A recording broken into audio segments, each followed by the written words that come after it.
Ride with my twin and them. We all look good for. I don't know the words. I like that song though. Okay, no. What's up? Welcome back. It's Black History Month, and so I'm here with all things Black thought, Black liberation, and yeah. So if you're new here, I'm Bianca J. I do all things book. We do short stories, analysis, essays. Like we really get into all of it, all cultures, all different time periods. It's a good time over here. So if you like books, you like reading, you want some new book recommendations, because I got book reviews and stuff, check it out. I'm going to go ahead and tell you guys up front that I don't really read like young adult. I know that's really popular. I'm more of a historical fictions, business, literary classics type of girly. So if that's you, that's me. Subscribe, smash the subscribe button, and let's get into it. Okay, so today I'm coming at y'all with, I know y'all like, I know you didn't. Yes, I'm coming at y'all with Richard Wright. I'm going to read an essay from his book of essays, Black Power. And I'm picking Richard Wright today because the one video I did on him, which is like the most depressing book I ever read, is one of the trending videos for me this month. That means that a lot of people are watching that one. And I want to thank you guys so much for giving me so much insight, because I was so uncomfortable. But looking at you guys' comments, I now see that some of this stuff is just a time thing. Like the generations have changed. So I'm not privy to some of the ideas that he explored there. So a lot of you guys are able to give me some really good context there. And I really appreciate you for that.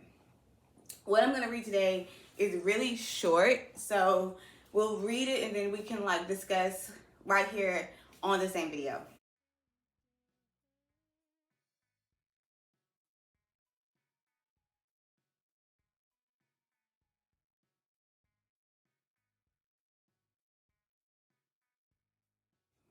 So it's called The Concept of Interference. And then he says, what is the burden of consciousness of this elite? It looks at the powerful West and then looks at the weakness of its own lands and feels that some dire and drastic move must be made to equalize the situation. What move can they make? They wish to do all those things that will make their lands the equal of the Western lands, for only in that way they can feel safe. But what does that involve?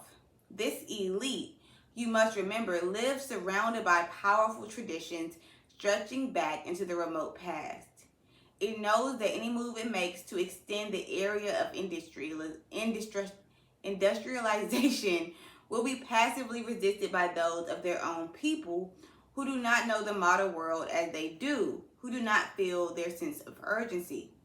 Hence, this Asian African elite, in a state of what I've called the post-mortem terror, wishes to interfere with the religion and traditions of its land and its people. They are impelled to interfere quickly, drastically, decisively, and break the force of religion and tradition that creates secular ground for the building of rational societies. But something holds them back. What is it? Two forces hamper and hinder them. First, this elite was educated in the West and has grown used to gradual methods of social evolution. Second, the white Westerner stands looking critically at this new elite and warns, don't act like fascists towards your own people.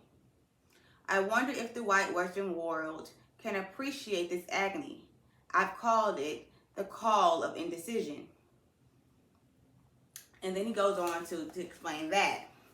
He says, before the issue the oppressed elite sweats, a man belonging to this elite argues. He questions himself. He fears the return of the West, yet he feels that he needs the West. I will cite a few examples of how the elite seeks to solve this all-important problem. In the United States, just after World War I, Marcus Garvey rose to leadership among the American Negroes and proposed the creation of an all-black nationalism based on color, racial pride. His aim was to settle the American Negroes again in Africa and build an industrial state. His scheme failed, mainly for two reasons. It was premature, and the Negroes in America felt themselves more psychologically identified with America than with Africa. In the Gold Coast, we see Nkrumah, trying to forge tribes into a unity based on modern political concepts. And we can see today the degree to which his efforts clash bitterly, bloodily, with the traditions and ambitions of Ashanti tribal life. Whether Nkrumah will be successful or not, only the future will tell.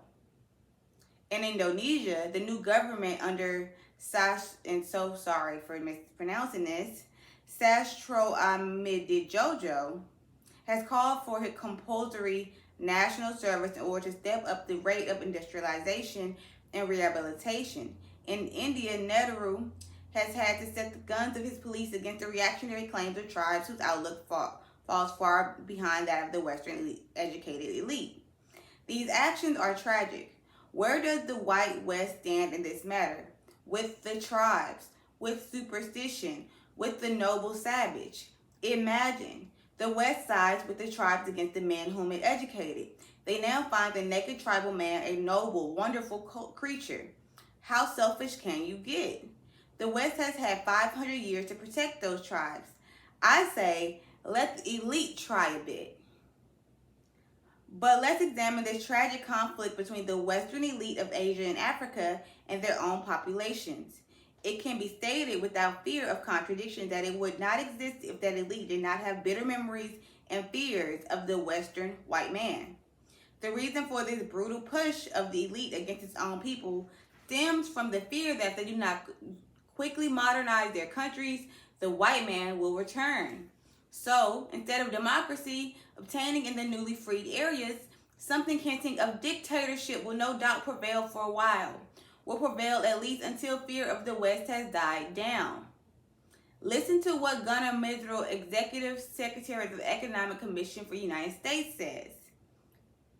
If, as assumed to be urgent necessity in the undeveloped countries, the movement toward industrialization is to be pushed ahead, the state will have to intervene in the field of manufacturing, not only creating external economies and supplying support, transport, and power, but often also organizing the marketing of the produce of the expanding industrial sector, providing facilities for training workers, foremen, and technicians on all levels, as well as business executives, giving managerial advice, making capital available, often subsidizing or protecting new industrial enterprises, and sometimes actually establishing and operating them. At the same time, it must have its principal objective not only development of industrialization to its practical limits, but also its direction so that the growth is balanced and met by effective demand. Sounds like the blueprint for Soviet, huh? Is Gunnar Misril perverse in assigning so powerful a role to the state? Well, either plans like this are followed or stagnation lingers on and bloody revolution comes. The roads to freedom might well lead through stern mountain paths. And mind you, Misril gives this advice to those men of the elite in Asia and Africa in the camp of democracy. Paradoxical, but it's true. Did this notion of interfering with the lives of their own people stem from an innate cruelty on the part of the elite of Asia or Africa? No. And there's the joker. What this elite seeks to impose in Asia and Africa derives from the concept they learned in Western schools. This elite learned how Europe, during the Reformation, had rolled back the tide of religion and had established the foundations of the modern state, secular institutions, free speech, science, etc.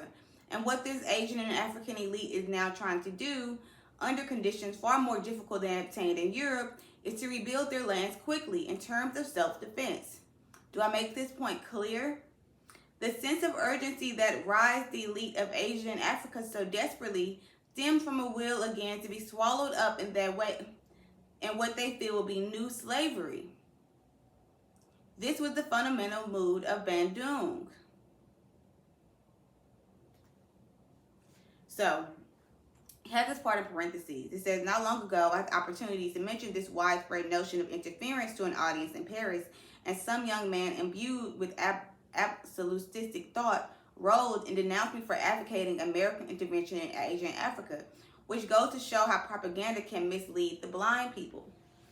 So he is discussing this, what they call this move towards African Pan-African nationalism, where all the blacks were pretty much all all African Americans were pretty much urged to return to Africa. Like, you know what? If the Negro problem is so big, if they're never going to accept us here in America, what's the point? Let's go back to our homelands. We never wanted to leave. Let's go back and build it up in a way that creates,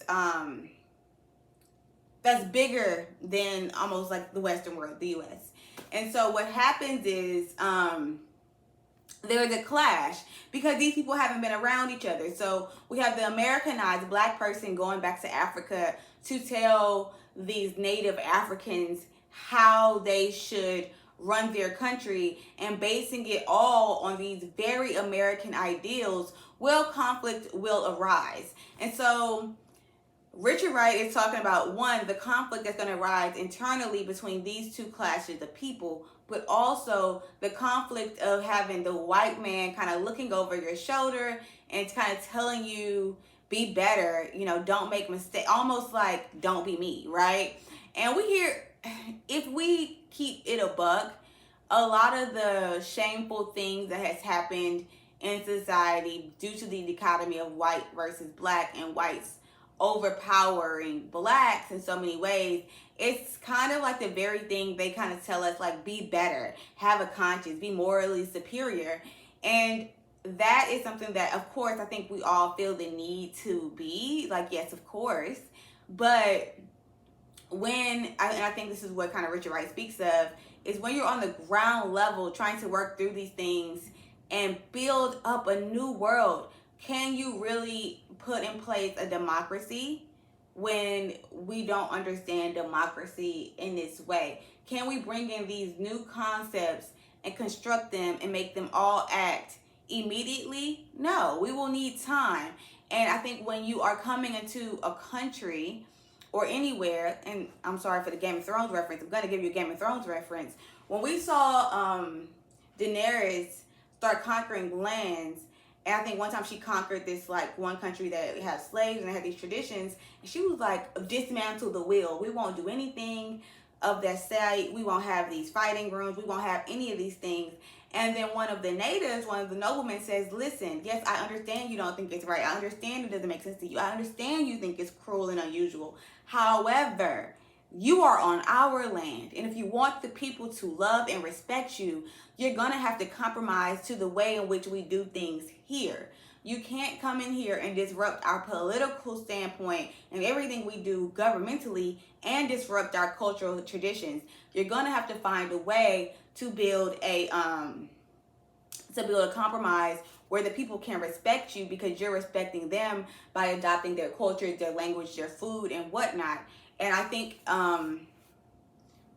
this is almost the same degree. Like, yes, you want to be better and you want to be prepared to defend yourself if, you know, the white man ever comes back to Africa or Asia or whatever it is. However, before you can, you know, lay down the law and come in with all these new concepts and ideas, you need to first understand the ideas and concepts that already exist. And I think if you can find a way to happily marry those two, you can then work on having this Pan-African movement back home. But that's going to take alliance between the people there in Africa and the people here, these African elites, as he calls it, to have an understanding and have a bigger vision of what they want to see in the world. And it's also going to take them to stop looking at Big Brother White Man to validate the things that they're doing and just trust that what they're doing is the right thing for their people at that time and not think about how they look upon the stage to the audience. I hope that was interesting to you guys. If you want to hear more Richard Wright, let me know. I don't know what I'm going to do tomorrow, but I'm going to do something. And I'm trying to keep these videos to like 15 minutes or less, so I hope that helps you guys. Anyway, I'll be back. I'll see y'all soon, and happy Black History Month. You know how we go.